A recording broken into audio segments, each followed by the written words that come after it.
Hi dear students. അപ്പോൾ ഇന്ന് നമ്മുടെ ചാനലിലൂടെ ബോട്ടണിയുടെ ക്ലാസ്സുകൾ തുടങ്ങുകയാണ്.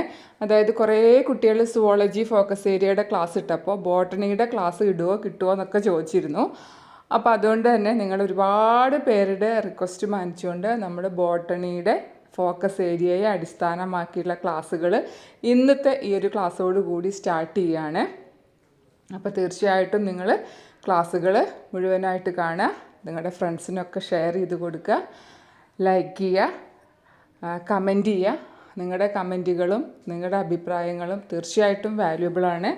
അപ്പോൾ അതുകൊണ്ട് അതൊക്കെ പ്രതീക്ഷിക്കുകയാണ്. അപ്പോൾ ഈ ക്ലാസ് നിങ്ങൾക്ക് വേണ്ടി എടുക്കുന്നത് ടീച്ചറുടെ ഒരു ഫ്രണ്ടാണ്, ബോട്ടണി ടീച്ചർ തന്നെയാണ് ഹയർ സെക്കൻഡറിയിൽ. അപ്പോൾ ക്ലാസ്സുകളൊക്കെ നന്നായിട്ട് ശ്രദ്ധിക്കുക. ഓക്കെ ഡിയർ സ്റ്റുഡൻസ്, ഈ വീഡിയോയിൽ നമ്മൾ +1 ബോട്ടണിയിലെ ഫസ്റ്റ് ചാപ്റ്റർ ബയോളജിക്കൽ ക്ലാസിഫിക്കേഷനിലെ ഫോക്കസ് ഏരിയ ടോപ്പിക്സ് ആണ് ഡിസ്കസ് ചെയ്യുന്നത്. അപ്പോൾ അതിലെ ഫോക്കസ് ഏരിയയിൽ ആകെ ഉൾപ്പെടുത്തിയിരിക്കുന്നത് 3 ടോപ്പിക്സ് ആണ്. 5 kingdom classification, kingdom fungi general characteristics, then viruses. അപ്പോൾ ഇതിലെ ഓരോ ടോപ്പിക്സും നമുക്ക് ഡിസ്കസ് ചെയ്യാം. First 5 kingdom classification. ഇതിൽ ഇമ്പോർട്ടൻ്റ് ആയിട്ട് നിങ്ങൾ പഠിക്കേണ്ടത് who proposed 5 kingdom classification, what are the criteria on the basis of which Whittaker classified organisms. പിന്നെ ഒരു ടേബിൾ കൊടുത്തിട്ടുണ്ട്, 5 കിങ്ഡംസിന്റെയും കമ്പാരിസൺ ഒരു ടേബിൾ. ഈ 3 കാര്യങ്ങളാണ് ഈ ഒരു ടോപ്പിക്കിൽ പ്രധാനമായിട്ടും പഠിക്കാനുള്ളത്. First who proposed 5 kingdom classification. നമുക്കറിയാം RH Whittaker 1969 5 kingdom classification propose ചെയ്തത്. രണ്ടാമത്തത് വാട്ട് ആർ ദ ക്രൈറ്റീരിയ, ഏതൊക്കെ ക്രൈറ്റീരിയയുടെ അടിസ്ഥാനത്തിലാണ് വിറ്റാക്കർ ഈ 5 കിങ്ഡംസ് ആയിട്ട് ഓർഗാനിസംസിനെ ഡിസ്ട്രിബ്യൂട്ട് ചെയ്തത്. അതിലെ first criteria cell structure. Cell structure എന്ന് പറഞ്ഞാൽ there are 2 types of cells, prokaryotic and eukaryotic. Difference നിങ്ങൾക്കറിയാം, സെൽ എന്നുള്ള ചാപ്റ്ററിൽ പഠിച്ചിട്ടുള്ളതാണ്. പ്രോകാരിയോട്ടിക് എന്ന് പറഞ്ഞാൽ ഡെഫിനിറ്റ് ന്യൂക്ലിയസ് പ്രസന്റ് അല്ലാത്തതും, യൂകാരിയോട്ടിക് എന്ന് പറഞ്ഞാൽ ഡെഫിനിറ്റ് ന്യൂക്ലിയസ് പ്രസന്റ് ആയതും. അതായത് പ്രോകാരിയോട്ടിക്കിൽ വ്യക്തമായൊരു ന്യൂക്ലിയസ് ഉണ്ടാവില്ല, പകരം DNA മെറ്റീരിയൽ വെറുതെ സൈറ്റോപ്ലാസ്റ്റിൽ കിടക്കുകയായിരിക്കും.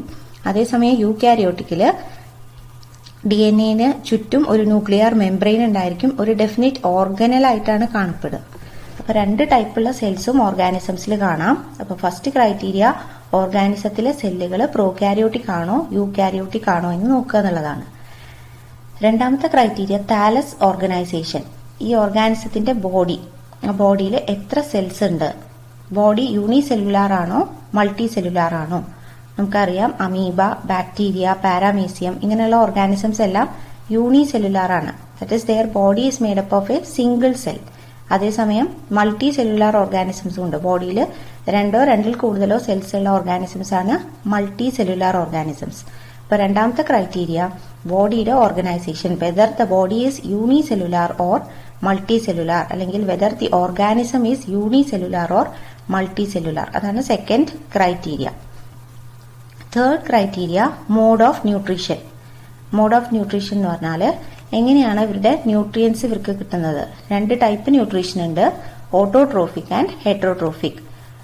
സ്വന്തമായിട്ട് ഫുഡ് പ്രിപ്പയർ ചെയ്യുന്ന ആൾക്കാരാണെങ്കിൽ, അല്ലെങ്കിൽ അങ്ങനെയുള്ള ഓർഗാനിസംസ് ആണെങ്കിൽ നമ്മൾ അതിനെ ഓട്ടോട്രോഫിക് എന്ന് പറയും. എക്സാമ്പിൾ പ്ലാന്റ്സ് ഫോട്ടോസിന്തസിസ് വഴി ഫുഡ് പ്രിപ്പയർ ചെയ്യും. അതേസമയം മറ്റ് ഓർഗാനിസംസിനെ ഡിപ്പെൻഡ് ചെയ്യുകയാണെങ്കിൽ, അത് ഡെഡ് ആവാം ലിവിങ് ആവാം, എങ്ങനെയാണെങ്കിലും മറ്റുള്ള ഓർഗാനിസത്തിനെ ഡിപ്പെൻഡ് ചെയ്യുകയാണെങ്കിൽ നമ്മൾ ആ ഓർഗാനിസംസിനെ ഹെറ്ററോട്രോഫിക് ന്യൂട്രീഷനിലാണ് ഉൾപ്പെടുത്തുക. അപ്പൊ 2 ടൈപ്പ് ന്യൂട്രീഷൻ ഉണ്ട്, ഓട്ടോട്രോഫിക് ആൻഡ് ഹെറ്ററോട്രോഫിക്. നാലാമത്തെ ക്രൈറ്റീരിയ റീപ്രൊഡക്ഷൻ. ഓർഗാനിസംസിൽ എങ്ങനെയൊക്കെ അല്ലെങ്കിൽ ഏതൊക്കെ രീതിയിലുള്ള റീപ്രൊഡക്ഷൻ ആണ് നടക്കുന്നത്. വെജിറ്റേറ്റീവ് ഉണ്ടോ, എസെക്ഷൽ ഉണ്ടോ, സെക്ഷൽ ഉണ്ടോ, എസെക്ഷൽ തന്നെ ഏതൊക്കെ ടൈപ്സ് ആണുള്ളത്, ഇതൊക്കെയാണ് നാലാമത്തെ ക്രൈറ്റീരിയ നോക്കുന്നത്. ലാസ്റ്റ് വൺ അല്ലെങ്കിൽ 5th criteria is phylogenetic relationships. Phylogenetic relationships എന്ന് പറഞ്ഞാൽ ആൻസെസ്ട്രൽ ഹിസ്റ്ററി. ഒരു ഓർഗാനിസം, ആ ഓർഗാനിസം ഏത് ഒരു പൂർവിക ഓർഗാനിസത്തിൽ നിന്നാണ് ഇവോൾവ് ചെയ്ത് വന്നിട്ടുള്ളത്. അപ്പൊ നമുക്കറിയാം നമ്മുടെയൊക്കെ ആൻസെസ്റ്റേഴ്സ് എന്ന് പറയുന്നത് മങ്കി അല്ലെങ്കിൽ എയ്പ്സ് ആണെന്ന് പറയും. അപ്പൊ അതേപോലെ ഓരോ ഓർഗാനിസത്തിനും ഓരോ ആൻസെസ്ട്രൽ ഹിസ്റ്ററി ഉണ്ടായിരിക്കും. ആ ഹിസ്റ്ററി നോക്കി ഒരേ ഓർഗാനിസത്തിൽ നിന്ന് ഡെവലപ്പ് ചെയ്ത് അല്ലെങ്കിൽ ഇവോൾവ് ചെയ്ത് വന്ന ഓർഗാനിസംസിനെ എല്ലാം ഒരു ഗ്രൂപ്പിൽ അല്ലെങ്കിൽ ഒരു കിങ്ഡത്തിൽ ഉൾപ്പെടുത്തുക. അതാണ് 5ാമത്തെ ക്രൈറ്റീരിയ. അപ്പൊ ഈ 5 ക്രൈറ്റീരിയയുടെ ഈ ടോപ്പിക്സ് മാത്രം അല്ലെങ്കിൽ ഹെഡിങ്സ് മാത്രം പഠിച്ചാൽ മതി. That is cell structure, thallus organisation, mode of nutrition, reproduction, phylogenetic relationships. ഈ 5 ക്രൈറ്റീരിയയും പഠിച്ചു വെക്കുക. ചോദിച്ചു കഴിഞ്ഞാൽ പരീക്ഷയ്ക്ക് എഴുതാൻ പറ്റണം. അടുത്തത് ഈ ക്രൈറ്റീരിയ ഉപയോഗിച്ച് വിറ്റാക്കർ ക്ലാസിഫൈ ചെയ്ത കിങ്ഡംസ് ഏതൊക്കെയാണെന്നുള്ളത്. Kingdoms are kingdom Monera, kingdom Protista, kingdom Fungi, kingdom Plantae, kingdom Animalia. ചിലപ്പോൾ question who proposed 5 kingdom classification, name the 5 kingdoms എന്നായിരിക്കും. അപ്പൊ നിങ്ങൾ RH വിറ്റാക്കർ പിന്നെ ഈ 5 കിങ്ഡംസിന്റെ പേരും എഴുതി കഴിഞ്ഞാൽ നിങ്ങൾക്ക് 3 മാർക്ക് കിട്ടും. 1/2 മാർക്ക് വീതം ഓരോന്നിനും, അങ്ങനെ 3 മാർക്ക് കിട്ടും. അപ്പൊ ഈ 5 കിങ്ഡംസിന്റെയും പേര് പഠിച്ചു വെക്കാം. നെക്സ്റ്റ് ഓരോ കിങ്ഡത്തിന്റെയും ജനറൽ ക്യാരക്ടേഴ്സ് ആണ്. ഇത് ടേബിൾ രൂപത്തില് കോളം ചിലത് ഫില്ല് ചെയ്യാൻ വേണ്ടിയിട്ട് അങ്ങനെ ചോദിക്കാം. അപ്പൊ ജസ്റ്റ് ഓരോ കിങ്ഡത്തിന്റെയും പ്രധാനപ്പെട്ട ക്യാരക്ടേഴ്സ് പഠിച്ചു വെക്കുക. കിങ്ഡം മൊണീറയുടെ characters prokaryotic, unicellular, cell wall is present, nucleus is absent, autotrophic or heterotrophic nutrition. അപ്പൊ ഇതിൽ ശ്രദ്ധിക്കേണ്ടത് പ്രോകാരിയോട്ടിക് ആണ് എന്നുള്ളതും ന്യൂക്ലിയസ് ആബ്സെന്റ് ആണെന്നുള്ളതുമാണ്. ഇപ്പൊ പ്രോകാരിയോട്ടിക് ആണ് ഒരു ഓർഗാനിസം എങ്കിൽ that organism belongs to kingdom monera. വേറെ ഒന്നും നോക്കേണ്ട കാര്യമില്ല. പ്രോകാരിയോട്ടിക് ആണെങ്കിൽ ആകെ ഒരൊറ്റ കിങ്ഡത്തിലെ ഉൾപ്പെടുത്താൻ പറ്റൂ, ദാറ്റ് ഇസ് കിങ്ഡം മൊണീറ. രണ്ടാമത്തെ കിങ്ഡം കിങ്ഡം പ്രോട്ടിസ്റ്റ. കിങ്ഡം പ്രോട്ടിസ്റ്റയില് eukaryotic, unicellular, cell wall present or absent, nucleus present, autotrophic and heterotrophic. ഇവിടെ ശ്രദ്ധിക്കേണ്ടത് യൂണിസെല്ലുലാർ, യൂകാരിയോട്ടിക് ഈ 2 ക്യാരക്ടേഴ്സ് ആണ്. ഒരു ഓർഗാനിസം യൂണിസെല്ലുലാർ ആണ് എന്നാൽ യൂകാരിയോട്ടിക് ആണെങ്കിൽ ആ ഓർഗാനിസം കിങ്ഡം പ്രോട്ടിസ്റ്റയിൽ ഉൾപ്പെടും. അതേസമയം യൂണിസെല്ലുലാറും പ്രോകാരിയോട്ടിക്കും ആണെങ്കിലോ കിങ്ഡം മൊണീറയിലാണ് ഉൾപ്പെടുക. അപ്പോൾ എല്ലാ യൂണിസെല്ലുലാർ യൂകാരിയോട്ടിക് ഓർഗാനിസംസ് ഉൾപ്പെടുന്ന കിങ്ഡമാണ് കിങ്ഡം പ്രോട്ടിസ്റ്റ. മൂന്നാമത്തെ കിങ്ഡം കിങ്ഡം ഫഞ്ചൈ. കിങ്ഡം ഫഞ്ചൈയില് യൂകാരിയോട്ടിക്. ഇനിയുള്ള കിങ്ഡംസ് എല്ലാം മൾട്ടി സെല്ലുലാർ ആണ്. Cell wall present, nucleus present, heterotrophic nutrition. Kingdom ഫഞ്ചൈയിലെ ന്യൂട്രീഷൻ ഹെറ്ററോട്രോഫിക് ആണ്. ബാക്കി characters eukaryotic, multi cellular, cell wall present, nucleus present. Kingdom പ്ലാന്റയില് eukaryotic, multi cellular, cell wall present, nucleus present, autotrophic nutrition. അപ്പൊ kingdom ഫഞ്ചൈയും kingdom പ്ലാന്റയും തമ്മിലുള്ള വ്യത്യാസം നോക്കൂ. ഈ 4 ക്യാരക്ടേഴ്സും രണ്ടിലും സിമിലർ ആണ്. വ്യത്യാസം nutrition is autotrophic in Plantae but heterotrophic in Fungi. Last kingdom kingdom Animalia. ഇവിടെ യൂകാരിയോട്ടിക് ആണ്, മൾട്ടി സെല്ലുലാർ ആണ്, cell wall absent, nucleus present, heterotrophic nutrition. അപ്പോൾ കിങ്ഡം ആനിമാലിയും കിങ്ഡം ഫഞ്ചൈയും തമ്മിലുള്ള വ്യത്യാസം സെൽ വാളിലാണ്. In Fungi cell wall is present but in kingdom Animalia cell wall is absent. അപ്പോൾ ഓരോ ഡിഫറൻസ് ഒക്കെ ഉള്ളൂ. ആ ഡിഫറൻസ് നോട്ട് ചെയ്തിട്ട് ഓരോ കിങ്ഡത്തിന്റെയും ക്യാരക്ടേഴ്സ് പഠിച്ചു വയ്ക്കുക. അപ്പൊ ഇത്രയാണ് ഫസ്റ്റ് ടോപ്പിക് ആയിട്ടുള്ള 5 കിങ്ഡം ക്ലാസിഫിക്കേഷനിൽ പഠിക്കാനുള്ളത്. ഇനി രണ്ടാമത്തെ ടോപ്പിക് കിങ്ഡം ഫഞ്ചൈന്റെ ജനറൽ ക്യാരക്ടറിസ്റ്റിക്സ്. നമ്മൾ നേരത്തെ പറഞ്ഞ പോലെ they are heterotrophic organisms, depend on other organisms for food. Dead ആയിട്ടുള്ള അല്ലെങ്കിൽ ഡീക്കേയിങ് ചീഞ്ഞ സാധനങ്ങളുടെ മുകളിലൊക്കെയും വളരും. അതല്ലാതെ അസുഖങ്ങൾ ഉണ്ടാക്കുന്ന മെമ്പേഴ്സും ഉണ്ട്. അപ്പോൾ ഡെഡ് ആൻഡ് ഡീക്കേയിങ് ഓർഗാനിസത്തിന്റെ മുകളിൽ ജീവിക്കുകയാണെങ്കിൽ നമ്മൾ അതിനെ സാപ്രോഫൈറ്റ് എന്ന് വിളിക്കും. അതേസമയം അസുഖങ്ങൾ ഉണ്ടാക്കുന്നതാണെങ്കിൽ നമ്മൾ അവയെ പാരസൈറ്റ്സ് എന്ന് പറയും. ഏതാണെങ്കിലും nutrition is heterotrophic, they depend on other organisms. പിന്നെ മൾട്ടി സെല്ലുലാർ ആണ്. പക്ഷെ അവിടെ ഒരു എക്സെപ്ഷണൽ കേസ് ഉണ്ട്. ചിലപ്പോൾ 1 മാർക്കിന് ചോദിക്കാം. Name A unicellular fungus. Fungus generally multi cellular ആണെങ്കിലും യൂണിസെല്ലുലാർ ആയിട്ടുള്ള ഫംഗസ് കാണാം. അതിന്റെ ഒരു എക്സാമ്പിൾ ആണ് ഈസ്റ്റ്. അതുപോലെ വേറൊരു 1 മാർക്കിന് ചോദിക്കാവുന്നതാണ് name a fungus which is a source of antibiotic. First antibiotic ആയിട്ടുള്ള പെൻസിലിൻ ഐസൊലേറ്റ് ചെയ്തെടുത്തിട്ടുള്ളത് ഒരു ഫംഗസിൽ നിന്നാണ്. ആ ഫംഗസിന്റെ പേരാണ് പെനിസീലിയം. അപ്പൊ ഇതും ഈ ഈസ്റ്റും ഈ 2 1 മാർക്ക് ക്വസ്റ്റ്യൻ അല്ലെങ്കിൽ ഫസ്റ്റ് ഒബ്ജക്റ്റീവ് ടൈപ്പ് ക്വസ്റ്റ്യന് വേണ്ടിയിട്ട് ജസ്റ്റ് ഒന്ന് നോട്ട് ചെയ്യുക. East is an example for unicellular fungus.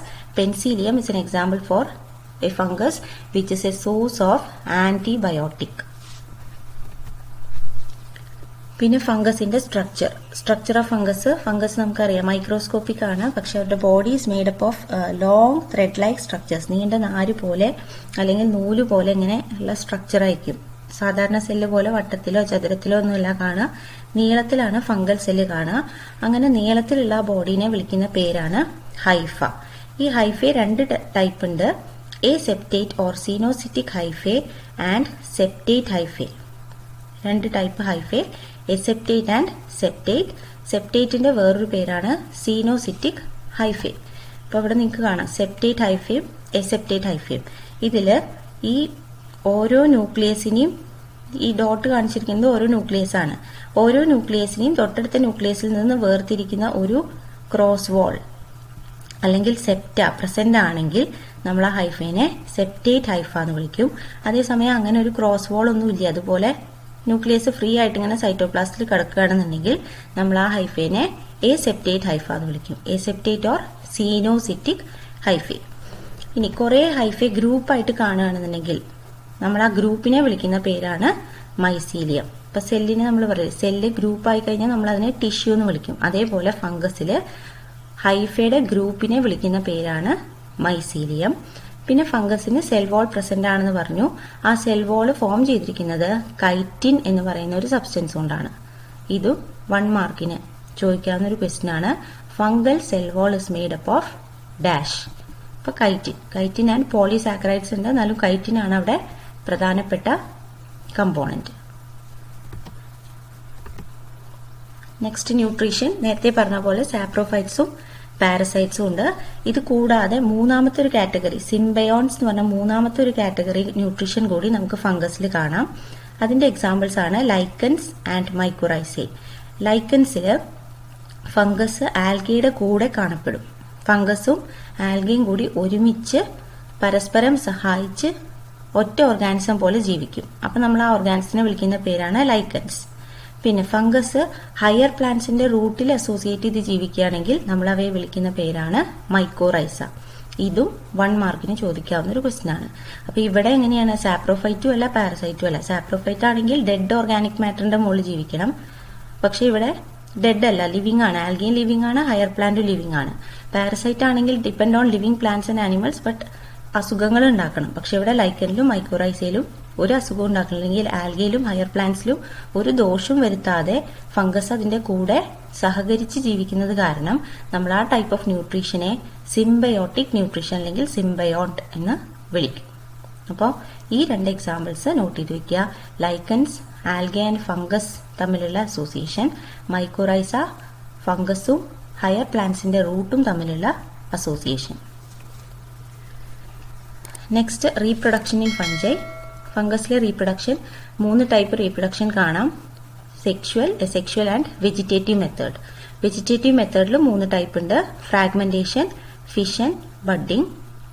Fragmentation എന്ന് പറഞ്ഞാൽ ഫംഗസിന്റെ ഹൈഫെ ഏതെങ്കിലും കാരണത്താൽ മുറിഞ്ഞു പോയാൽ ആ ഓരോ ഫ്രാഗ്മെന്റിൽ നിന്നും പുതിയ ഫംഗസ് ഡെവലപ്പ് ചെയ്ത് വരും. ഫിഷൻ എന്ന് പറഞ്ഞാൽ സെൽ ഡിവിഷൻ പോലെ ഒരു സെൽ ഡിവൈഡ് ചെയ്ത് 2 എണ്ണം ആവില്ല, അതേ പ്രോസസ്സാണ് ഫിഷൻ. ബഡ്ഡിങ്ങില് ഒരു ഓർഗാനിസത്തിൽ നിന്ന് സൈഡിൽ ചെറിയൊരു ബഡ് ഡെവലപ്പ് ചെയ്ത് ആ ബഡ് താഴെ വീണ് പുതിയൊരു ഫംഗസ് ആയിട്ട് മാറുക. ഈ ഫിഷനും ബഡ്ഡിങ്ങും കോമൺ ആയിട്ട് കാണുന്നത് യൂണിസെല്ലുലാർ ഫംഗസ് ആയിട്ടുള്ള ഈസ്റ്റിലാണ്.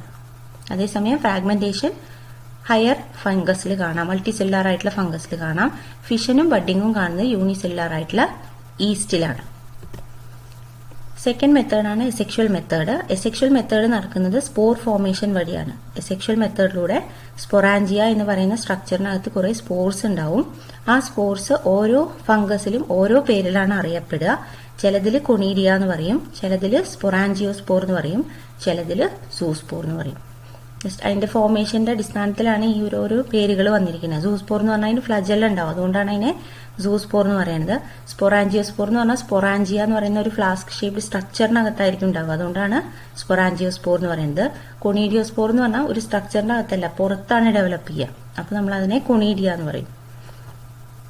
ഡീറ്റെയിൽ ആയിട്ടൊന്നും വേണ്ട, ജസ്റ്റ് പേര് മാത്രം നോട്ട് ചെയ്താൽ മതി. Conidia, sporangiospores, zoospores. Next sexual method. Sexual മെത്തേഡിൽ ഇതേപോലെ 3 പേരുകളാണ്. സ്പോർസ് തന്നെയാണ്, ഫോർമേഷൻ സ്പോർസ് തന്നെയാണ്, പക്ഷെ ആ സ്പോർസിന്റെ പേരിൽ വ്യത്യാസമുണ്ട്. ചില ഫംഗസിൽ അതിനെ സ്പോർസ് എന്ന് വിളിക്കും, ചില ഫംഗസിൽ അതിനെ ആസ്കോസ്പോർസ് എന്ന് വിളിക്കും, മറ്റു ചിലതിൽ അതിനെ ബസീഡിയോസ്പോർസ് എന്ന് വിളിക്കും. ഇതെല്ലാം ഫോർമേഷന്റെ ഡിഫറൻസ് കൊണ്ടാണ്. എങ്ങനെയാണ് അത് ഡെവലപ്പ് ചെയ്യണത്, എത്ര സ്പോർസ് വീതം ഉണ്ടാവും, അതിന്റെയൊക്കെ അടിസ്ഥാനത്തിലാണ് ഈ ഓരോ പേരിലും ഇതറിയപ്പെടുന്നത്.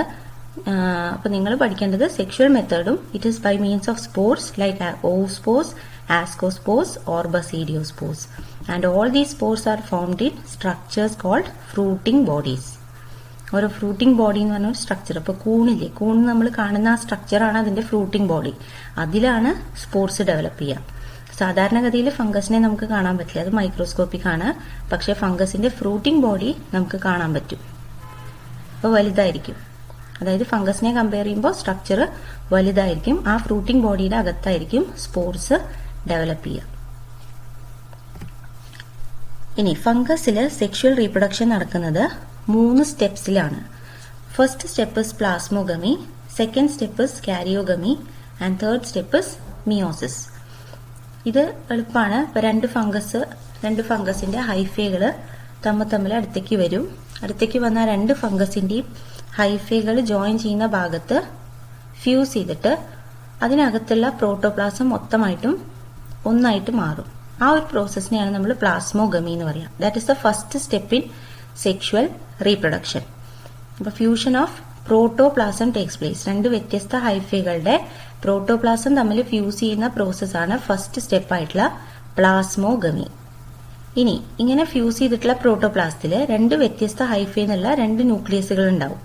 ഈ 2 ന്യൂക്ലിയസുകളും തമ്മിൽ ഫ്യൂസ് ചെയ്യുന്ന പ്രോസസ്സാണ് second step, that is karyogamy.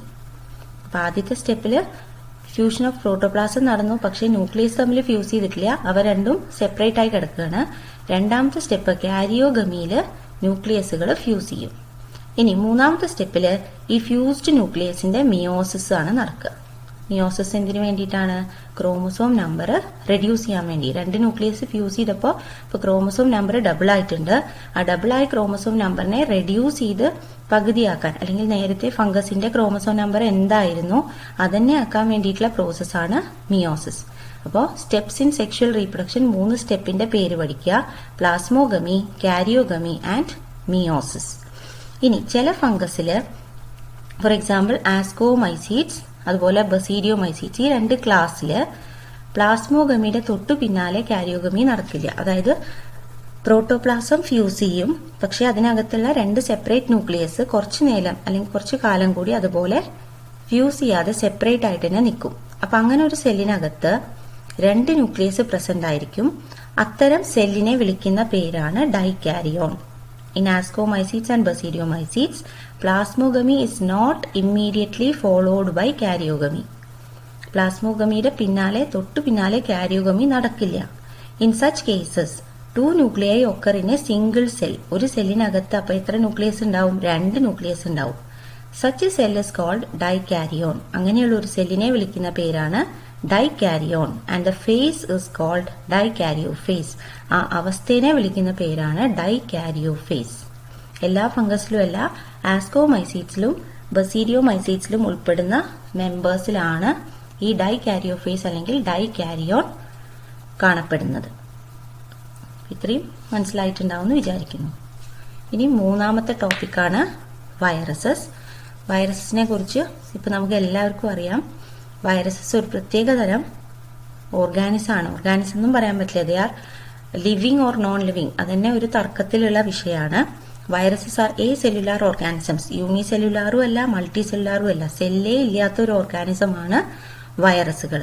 അതുകൊണ്ട് തന്നെ അവയെ ബയോളജിക്കൽ പസിൽ എന്നാണ് പറയാറ്. അതായത് നമുക്ക് കൃത്യമായിട്ട് അത് ലിവിങ് ആണോ നോൺ ലിവിങ് ആണോ എന്ന് പറയാൻ പറ്റില്ല. ലിവിങ്ങിന്റെ കുറെ ക്യാരക്ടേഴ്സ് ഉണ്ട്, നോൺ ലിവിങ്ങിന്റെയും കുറെ ക്യാരക്ടേഴ്സ് ഉണ്ട്.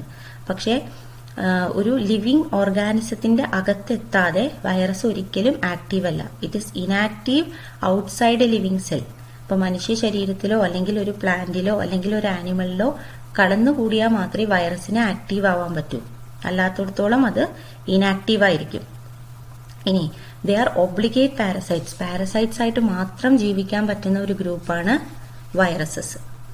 അപ്പൊ ഇതൊക്കെയാണ് വൈറസിന്റെ ജനറൽ ക്യാരക്ടേഴ്സ്. ഈ വൈറസ് എന്നുള്ള പേര് അതിന്റെ അർത്ഥം പോയിസൺ അല്ലെങ്കിൽ വിഷം എന്നാണ്. അത് കൊടുത്ത് ലൂയി പാസ്റ്റർ എന്ന് പറഞ്ഞ സയന്റിസ്റ്റ് ആണ് വൈറസ് എന്നുള്ള ഒരു പേര് ഈ ഒരു പ്രത്യേക ജീവിക്ക് കൊടുത്തത്. ഇനി വൈറസുകളുടെ ആ ഡിസ്കവറിനെ കുറിച്ച് 4 സയന്റിസ്റ്റുകളെ കുറിച്ച് ജസ്റ്റ് ഒന്ന് നോട്ട് ചെയ്ത് വെക്കുക. ആദ്യമായിട്ട് വൈറസ് എന്ന് പറഞ്ഞ ഒരു ഓർഗാനിസം, വൈറസ് ആണെന്ന് അറിയില്ല, പക്ഷെ ബാക്ടീരിയനേക്കാളും സൈസ് കുറഞ്ഞ ഒരു ഓർഗാനിസം ഉണ്ട് എന്ന് റെക്കഗ്നൈസ് ചെയ്ത സയന്റിസ്റ്റ് ആണ് DJ ഇവനോസ്കി. ഇവനോസ്കി എന്ന് പറഞ്ഞ സയന്റിസ്റ്റ് ആദ്യമായിട്ട് ടുബാക്കോ മൊസൈക് ഡിസീസ് ഉള്ള ഒരു പ്ലാന്റില് അത് ഇൻഫെക്ട് ചെയ്യുന്ന അല്ലെങ്കിൽ ആ ഒരു അസുഖം ഉണ്ടാക്കുന്ന ഓർഗാനിസം ബാക്ടീരിയ അല്ല, ബാക്ടീരിയനേക്കാളും ചെറിയ ഒരു ഓർഗാനിസം ആണെന്ന് മനസ്സിലാക്കിയ സയന്റിസ്റ്റ് ആണ്. രണ്ടാമത് ലൂയി പാസ്റ്റർ എന്ന് പറഞ്ഞ സയന്റിസ്റ്റ് ആണ് ആ ഒരു ഓർഗാനിസത്തിന് വൈറസ് എന്നുള്ള പേര് കൊടുത്തത്. വൈറസിന്റെ അർത്ഥം വീനം ഓർ പോയിസൺ. ഇനി ഇങ്ങനെ ഇൻഫെക്റ്റഡ് ആയിട്ടുള്ള ഒരു പ്ലാന്റിന്റെ ഫ്ലൂയിഡ് എടുത്തിട്ട് ഹെൽത്തി ആയിട്ടുള്ള ഒരു പ്ലാന്റില് കൊടുത്തു കഴിഞ്ഞാൽ, അല്ലെങ്കിൽ ഹെൽത്തി ആയിട്ടുള്ള ഒരു പ്ലാന്റില് ഈ ഇൻഫെക്ഷ്യസ് ആയിട്ടുള്ള ഒരു പ്ലാന്റിന്റെ ഫ്ലൂയിഡിന് അസുഖം ഉണ്ടാക്കാൻ പറ്റും എന്ന് കണ്ടുപിടിച്ച സയന്റിസ്റ്റ് ആണ് ബേജറിംഗ്. കണ്ടാജിയം വൈവം ഫ്ലൂയിഡം എന്ന് പറഞ്ഞാൽ ഒരു ഇൻഫെക്ഷ്യസ് പ്ലാന്റിന്റെ ഫ്ലൂയിഡിന് ഒരു ഹെൽത്തി പ്ലാന്റിൽ ഇൻഫെക്ഷൻ ഉണ്ടാക്കാൻ പറ്റും എന്ന് കണ്ടുപിടിച്ച സയന്റിസ്റ്റ് ആണ് ബേജറിംഗ്. ലാസ്റ്റ് WM സ്റ്റാൻലി കണ്ടെത്തിയത് എന്താന്ന് വെച്ചാൽ വൈറസുകളെ നമുക്ക് ക്രിസ്റ്റലൈസ് ചെയ്യാൻ പറ്റും. അതായത് വൈറസിൽ മെയിൻ ആയിട്ടുള്ള സാധനം പ്രോട്ടീൻ ആണ് എന്ന് കണ്ടെത്തിയ സയന്റിസ്റ്റ് ആണ് WM സ്റ്റാൻലി. അപ്പൊ ഈ 4 സയന്റിസ്റ്റുകളുടെയും പേര് ഒന്ന് നോട്ട് ചെയ്ത് വെക്കുക. അവരെന്താണ് കണ്ടെത്തിയത് എന്നുള്ളതും ചിലപ്പോൾ 1 മാർക്കിന് ചോദിക്കാം. ഇനി ഒരു വൈറസിന്റെ സ്ട്രക്ചർ എടുത്തു കഴിഞ്ഞാൽ വൈറസിൽ ആകെ 2 മെറ്റീരിയൽസ് അല്ലെങ്കിൽ 2 ഭാഗങ്ങളേ ഉള്ളൂ. ഒരു പ്രോട്ടീൻ കോട്ടും ഒരു ന്യൂക്ലിയിക് ആസിഡും. അപ്പൊ ഈ ഒരു ചിത്രത്തിൽ നിങ്ങൾക്ക് കാണാം, ഇവിടെ ഈ ചുവപ്പ് കളറിൽ കാണിച്ചിരിക്കുന്നതാണ് അതിന്റെ nucleic acid. Nucleic acid 2 തരത്തിലാവാം, DNA ആവാം, RNA ആവാം. അപ്പൊ ഈ ന്യൂക്ലിയിക് ആസിഡിനെ പ്രൊട്ടക്ട് ചെയ്ത് പുറത്തൊരു കോട്ട് ഉണ്ടാവും, ഒരു ഒറ. ആ കോട്ടിനെ വിളിക്കുന്ന പേരാണ് capsid. That protein coat is known as capsid. ഈ ക്യാപ്സിഡിൽ നിങ്ങൾക്ക് ഇവിടെ കാണാം കുറെ യൂണിറ്റ്സ് അല്ലെങ്കിൽ കുറെ ഇൻഡിവിജ്വൽ മെമ്പേഴ്സ് കൂടി ചേർന്നിട്ടാണ് ഈ കോട്ട് ഫോം ചെയ്തിരിക്കുന്നത്. കണ്ടില്ലേ, കുറെ എണ്ണം ഉണ്ട്. ഈ ഓരോന്നിനെയും വിളിക്കുന്ന പേരാണ് ക്യാപ്സോമിയർ. അപ്പൊ കുറെ ക്യാപ്സോമിയേഴ്സ് കൂടി ചേർന്ന് ഒരു പ്രോട്ടീൻ കോട്ട് ഫോം ചെയ്യുന്നു. ആ പ്രോട്ടീൻ കോട്ടിന്റെ പേരാണ് ക്യാപ്സിഡ്. ക്യാപ്സിഡിന്റെ അകത്തായിട്ട് ഒരു ന്യൂക്ലിയിക് ആസിഡ് ഉണ്ടാവും. ആ ന്യൂക്ലിയിക് ആസിഡ് DNA ആവാം അല്ലെങ്കിൽ RNA ആവാം. 2 രീതിയിലും ന്യൂക്ലിയിക് ആസിഡ് നമുക്ക് വൈറസുകളിൽ കാണാനായിട്ട് സാധിക്കും. ഇതൊരു ബാക്ടീരിയോഫേജ് ആണ്. ബാക്ടീരിയോഫേജ് എന്ന് പറഞ്ഞാൽ ഒരു ബാക്ടീരിയയിൽ കാണപ്പെടുന്ന വൈറസിനെയാണ് നമ്മൾ ബാക്ടീരിയോഫേജ് എന്ന് പറയാം. അതിന്റെ ക്യാപ്സോമിയർ അല്ലെങ്കിൽ ക്യാപ്സിഡ് എന്ന് പറഞ്ഞാൽ ഹെക്സഗണൽ ആണ്. കുറെ ഫേസസ് ഉണ്ട്, കണ്ടോ? നമ്മൾ ഒക്ടഗൺ, പെന്റഗൺ എന്നൊക്കെ പറയുന്ന പോലെ കുറെ ഫേസസ് ഉള്ള ഒരു സ്ട്രക്ചറാണ് ഈ ബാക്ടീരിയോഫേജിൽ കാണുക. ക്യാപ്സോമിയാസ് അങ്ങനെയാണ് അറേഞ്ച് ചെയ്തിട്ടുണ്ടാവുക. അതേസമയം ഇവിടെ സ്പൈറൽ ആയിട്ടാണ് ഈ ഒരു വൈറസിൽ ക്യാപ്സോമിയാസ് അറേഞ്ച് ചെയ്തിരിക്കുന്നത്. അപ്പൊ എന്താണെങ്കിലും ഒരു വൈറസിൽ ഒരു പ്രോട്ടീൻ കോട്ട് ഉണ്ടാവും, അതിനകത്തൊരു ന്യൂക്ലിയിക് ആസിഡ് ഉണ്ടാവും. പ്രോട്ടീൻ കോട്ടിന്റെ പേര് ക്യാപ്സിഡ്, ക്യാപ്സിഡിന്റെ ഇൻഡിവിജ്വൽ യൂണിറ്റിന്റെ പേര് ക്യാപ്സോമിയർ. ന്യൂക്ലിയിക് ആസിഡ് 2 തരം ഉണ്ടാവാം, DNA അല്ലെങ്കിൽ RNA. ഇനി വൈറസുകളെ ക്ലാസിഫൈ ചെയ്തിട്ടുണ്ട് 3 തരത്തിൽ. ഏത് ഓർഗാനിസത്തിനെയാണോ ഇത് ഇൻഫെക്ട് ചെയ്യുന്നത് അതിന്റെ അടിസ്ഥാനത്തിൽ 3 തരം വൈറസുകളുണ്ട്. എളുപ്പമാണ്. Plant viruses, animal viruses, ബാക്ടീരിയോഫേജസ്. പേരിൽ നിന്ന് തന്നെ കിട്ടും. പ്ലാന്റ് വൈറസ് എന്ന് പറഞ്ഞാൽ പ്ലാന്റിൽ അസുഖങ്ങൾ ഉണ്ടാക്കുന്ന വൈറസ്. ബാക്ടീരിയോഫേജസ് എന്ന് പറഞ്ഞാൽ ബാക്ടീരിയയിൽ അസുഖങ്ങൾ ഉണ്ടാക്കുന്ന വൈറസ്. ആനിമൽ വൈറസ് എന്ന് പറഞ്ഞാൽ ആനിമൽസിൽ അസുഖങ്ങൾ ഉണ്ടാക്കുന്ന വൈറസ്. സാധാരണഗതിയിൽ പ്ലാന്റ് വൈറസുകൾ RNA വൈറസുകളും ബാക്ടീരിയോഫേജസ് DNA വൈറസുകളും ആയിരിക്കും. അതായത് പ്ലാന്റ് വൈറസിലെ ന്യൂക്ലിയിക് ആസിഡ് RNAയും ബാക്ടീരിയോഫേജിലെ DNA ആയിരിക്കും ന്യൂക്ലിയിക് ആസിഡ്. എന്നാൽ ആനിമൽ വൈറസുകളിൽ നമുക്ക് ന്യൂക്ലിയിക് ആസിഡ് ആയിട്ട് സിംഗിൾ സ്ട്രാൻഡഡ്, 2 സ്മോൾ എസ് ഇട്ട് കഴിഞ്ഞാൽ single stranded or double stranded RNA or DNA കാണാൻ പറ്റും. അത് വെറൈറ്റി ആയിട്ട് കാണാൻ പറ്റും. അതായത് ആനിമൽ വൈറസിലെ ചിലപ്പോൾ nucleic acid single stranded RNA ആയിരിക്കും, ചിലപ്പോൾ ഡബിൾ സ്ട്രാൻഡഡ് RNA ആയിരിക്കും, ചിലപ്പോൾ സിംഗിൾ സ്ട്രാൻഡഡ് DNA ആയിരിക്കും, അല്ലെങ്കിൽ ഡബിൾ സ്ട്രാൻഡഡ് DNA ആയിരിക്കും. നോർമലായിട്ട് RNA സിംഗിൾ സ്ട്രാൻഡഡും DNA ഡബിൾ സ്ട്രാൻഡഡും ആണ്. പക്ഷേ ആനിമൽസിൽ നമുക്ക് അതല്ലാതെ ഡബിൾ സ്ട്രാൻഡഡ് ആയിട്ടുള്ള RNA വൈറസുകളും സിംഗിൾ സ്ട്രാൻഡഡ് ആയിട്ടുള്ള DNA വൈറസുകളും കാണാം. അതുകൊണ്ട് തന്നെ ആനിമൽ വൈറസുകളാണ് ഏറ്റവും ഇൻഫെക്റ്റീവ്. അതിനെതിരെ മരുന്ന് കണ്ടുപിടിക്കുക എന്ന് പറയുന്നതും അത്രയും ബുദ്ധിമുട്ട് അതുകൊണ്ട് തന്നെയാണ്. അപ്പൊ ഇത്രയും കാര്യങ്ങൾ, പിന്നെ കുറച്ച് ഡിസീസസ് പ്ലാന്റ്സിലും ആനിമൽസിലും കോസ് ചെയ്യുന്ന ചില ഡിസീസസിന്റെ പേരും കൂടിയും ഒരു 2-3 പേര് ഓർത്ത് വെക്കുക. ചിലപ്പോൾ 2 മാർക്കിനൊക്കെ ചോദിക്കുകയാണെങ്കിൽ 4 ഡിസീസസ് ഒക്കെ എഴുതേണ്ടി വരും. ജസ്റ്റ് ആ ഡിസീസസിന്റെ പേര്: mosaic formation, leaf rolling, curling, yellowing, vein clearing, dwarfing and stunted growth. ഇങ്ങനത്തെ കുറച്ച് ഡിസീസസ് ആണ് പ്ലാന്റ്സിൽ കോസ് ചെയ്യുന്നത്. പിന്നെ ആനിമൽസിലാണെങ്കിൽ mumps, smallpox, herpes, influenza, AIDS. ഇതിന്റെ കൂടെ നിങ്ങൾക്ക് ഇപ്പോൾ ഏറ്റവും കോമൺ ആയിട്ടുള്ള COVID-19 അല്ലെ, അതും എഴുതാം. കാരണം it is also caused by virus. അതൊരു RNA വൈറസ് ആണ് അല്ലേ. അപ്പൊ ഇത്രയും കാര്യങ്ങളാണ് വൈറസുകളെ കുറിച്ച് ഉള്ളത്. അപ്പോൾ നമ്മുടെ ഫോക്കസ് ഏരിയയുടെ ടോപ്പിക്സ് കഴിഞ്ഞു.